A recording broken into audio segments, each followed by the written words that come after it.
Konflik masalah pelebaran jalan desa umumnya timbul dari masalah pembebasan lahan yang tidak melibatkan sosialisasi yang cukup kepada warga, ketidakjelasan kompensasi atau ganti rugi, dan kurangnya partisipasi masyarakat dalam proses pembangunan. Selain itu, kerusakan jalan akibat getaran kendaraan proyek, gangguan aktivitas warga, dan potensi korupsi penggunaan dana juga dapat memperburuk konflik. Penyebab konflik, sosialisasi dan partisipasi warga yang kurang. Warga seringkali tidak dilibatkan dalam proses pengambilan keputusan mengenai pelebaran jalan, sehingga timbul protes, ketidakjelasan ganti rugi. Warga tidak mendapatkan informasi yang memadai mengenai kepastian hak ganti rugi lahan yang terdampak, sehingga menimbulkan rasa tidak percaya dan tuntutan. Dampak fisik proyek, getaran dan kerusakan rumah akibat truk besar yang melewati proyek pembangunan bisa merusak properti warga.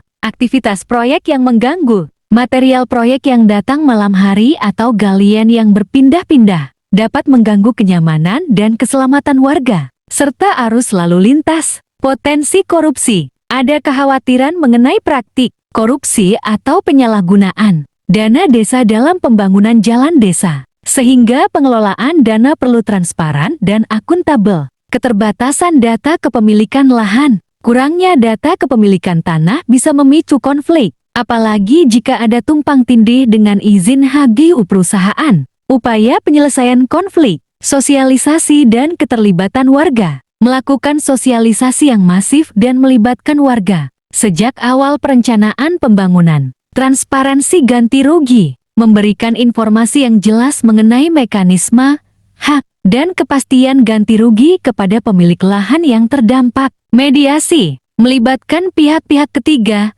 seperti pemerintah daerah, untuk membantu mencari solusi dan mediasi antara warga dan pihak pelaksana proyek. Perbaikan infrastruktur, melakukan perbaikan pada jalan-jalan desa yang rusak akibat proyek dan memastikan lingkungan sekitar proyek tetap aman. Pengawasan penggunaan dana, memastikan penggunaan dana desa dalam pembangunan jalan dilakukan secara transparan dan sesuai aturan yang berlaku. Inovasi tata kelola, menerapkan inovasi dalam pembangunan dan pengelolaan dana desa, serta meningkatkan peran aparatur desa dalam menyelesaikan potensi konflik.